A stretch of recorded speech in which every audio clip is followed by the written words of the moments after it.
Приветствую всех на канале, я Наталья, и сегодня у нас тема, какие ткани для каких заготовок я использую, круглых или заготовки из двух половинок. Бархат — это универсальная ткань, которую можно использовать как для круглых, так и для заготовок из двух половинок. Но есть некоторые нюансы. Каждый бархат имеет свою плотность и, конечно, ворс. При работе с заготовками из двух половинок ворс обязательно надо учитывать, чтобы не получилось, что одна сторона у вас смотрит вверх, а другая вниз. И, конечно, плотность. Вот, посмотрите, вот этот бархат, он тонкий, но плотный. И если обрабатывать шары, вот в данном случае, видите, это прозрачный шар, ничего не видно. И также им можно обрабатывать и шары круглые. Здесь нету никакой разницы. Также есть, например, вот такой вот бархат. Сейчас покажу красный.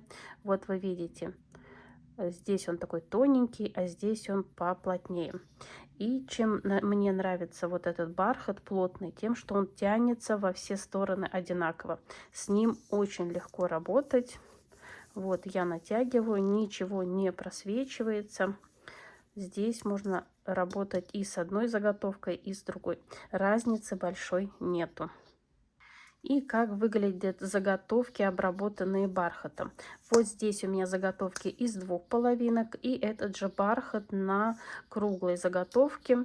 Здесь уже кому как нравится. Здесь у нас идет сборка по верху, а здесь у нас будут две заготовки, они склеиваются вместе, и вот этот шов при декоре он может скрываться вот под одним вот из этих стразовых цепей, его совсем не будет видно.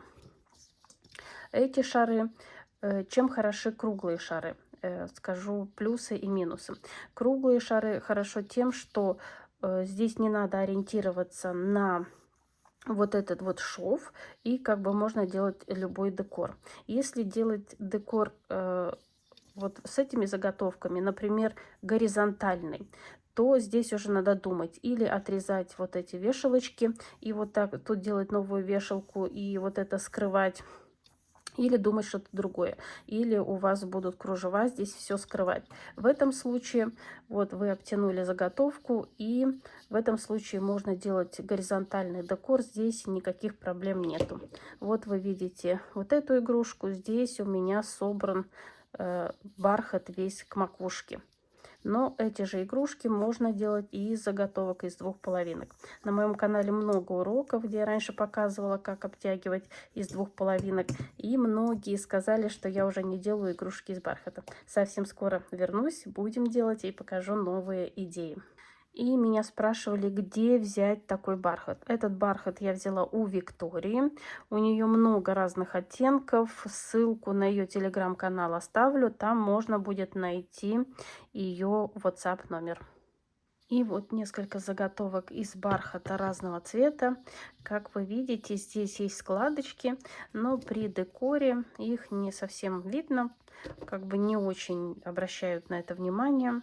Кому-то нравится, кому-то не нравится, но мне не очень нравится. Смотрится очень симпатично. А теперь перейдем к сатину и шелку. Вот здесь у меня заготовка сатин, здесь шелк.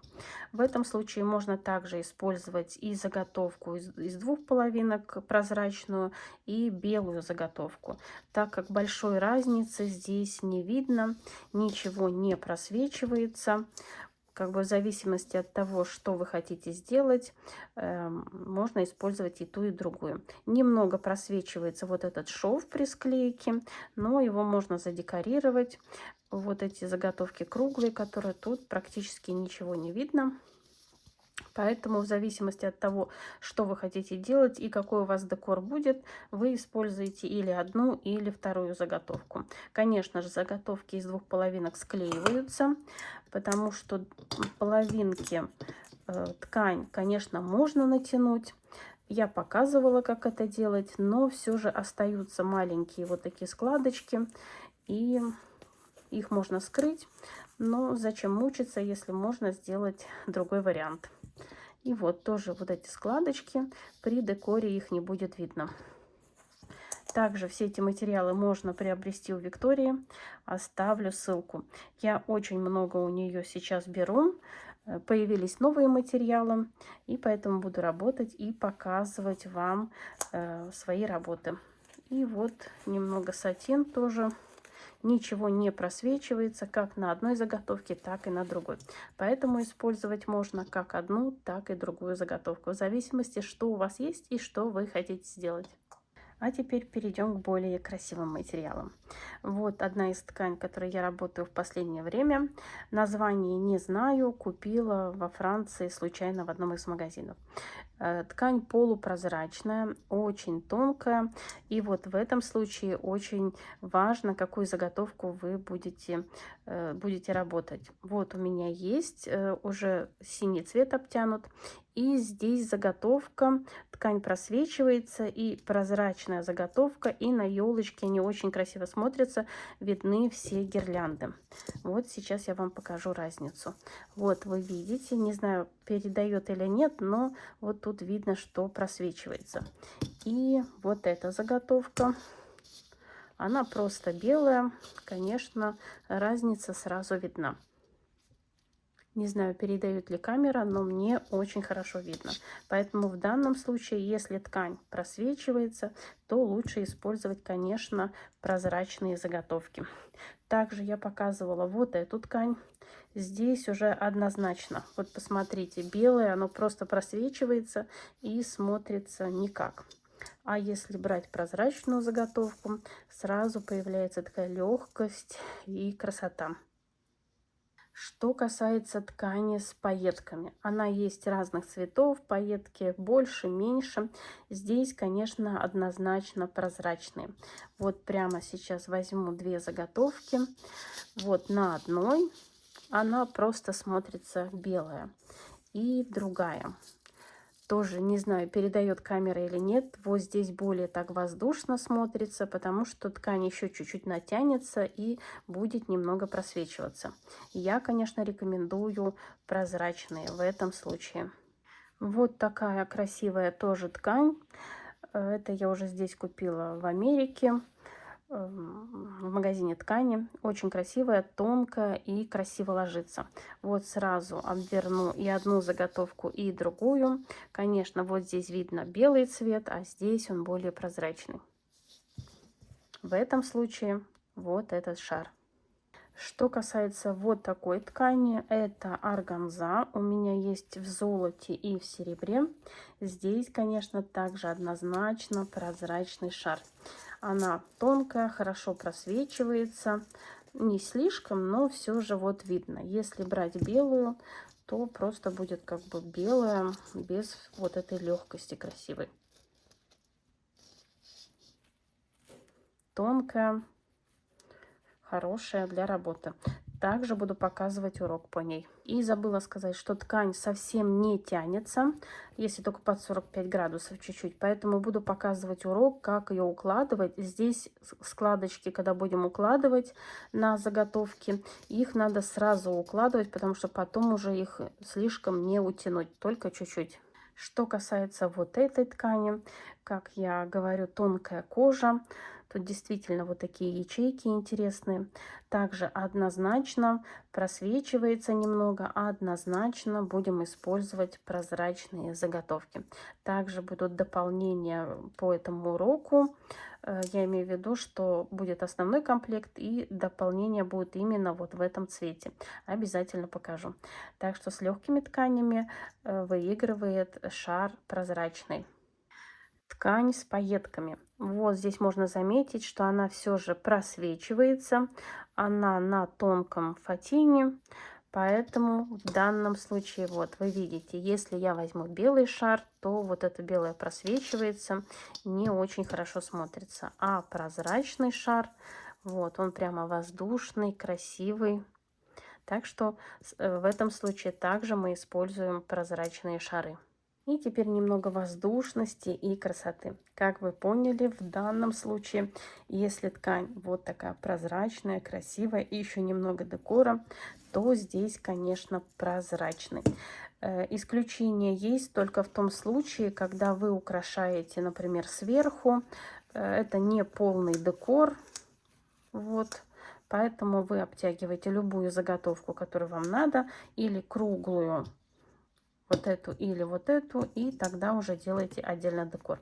На канале есть видео именно вот с этой тканью, очень красиво смотрится. У меня там комплект серо-сиреневый. Вот вы видите, как это все красиво смотрится. Добавить немного еще, здесь все это можно украсить стразами, добавить еще какой-то красоты, декора, и будет очень красиво. Также урок будет по этим тканям. И меня спрашивали, где купить. В свадебных магазинах можно найти эту ткань. Я покупала ее в Израиле года 3 назад, 4, еще до пандемии, когда ездила. И вот у меня до сих пор еще есть небольшие отрезки. И вот на днях также сходила в магазин, нашла вот такую ткань. По-моему, даже на нее 50% или 40% скидка. И я также обязательно что-то придумаю. Или обтяну шар как есть и добавлю декора. Или вырежу вот эти цветочки и сделаю оформление. Что мне понравилось, что еще на цветочках здесь вот такое серебряное обрамление. Очень красиво. Что касается вот таких легких тканей, их можно использовать как на основной ткани, например, под низом, и также можно обтягивать, ой, скользит, вот так вот украшать сами заготовки. И, конечно, вот этот все это надо скрыть под стразами, камешками, и тоже очень красиво смотрится. Красота. Здесь можно выбрать отдельные материалы, отдельные цветы вырезать или использовать вот эту ткань с пайетками. Также в свадебных магазинах она продается. Что касается вот это кружево, это мне также Виктория прислала. Здесь можно использовать как на прозрачной заготовке, все это подклеивать. Конечно, все швы надо все это задекорировать красиво. Или на вырезать отдельные детали и подклеить на заготовку. Я делала колокольчики и елочки, вы, наверное, помните. Ссылку оставлю под видео. Вот как все это красиво смотрится. Кружево просто потрясающее. Это кружево тоже можно использовать на свадебных каких-то изделиях, и на шкатулках, и на бокалах, и на пригласительных. Здесь уже у кого какая фантазия. И, конечно, если это фатин, вот как у меня с блестками, не смогла найти ткань, где-то она у меня есть. Здесь однозначно выигрывает шар прозрачный. Посмотрите, как он легко смотрится, красиво. Шов у нас задекорирован. И на елочке все просвечивается. Просто красота. А на сегодня все. Надеюсь, краткую информацию по тканям я вам дала. И, конечно, буду работать, буду показывать подробные уроки. Вы будете видеть, какие заготовки я использую, что использую. Отдельная тема – это заготовки в покраске. Сейчас у меня нет возможности заниматься покраской, но как будет теплее, я обязательно это сделаю. И также покажу, какие виды покраски я использую и как я декорирую. А на сегодня все. Творческих успехов вам и до скорой встречи. Пока-пока.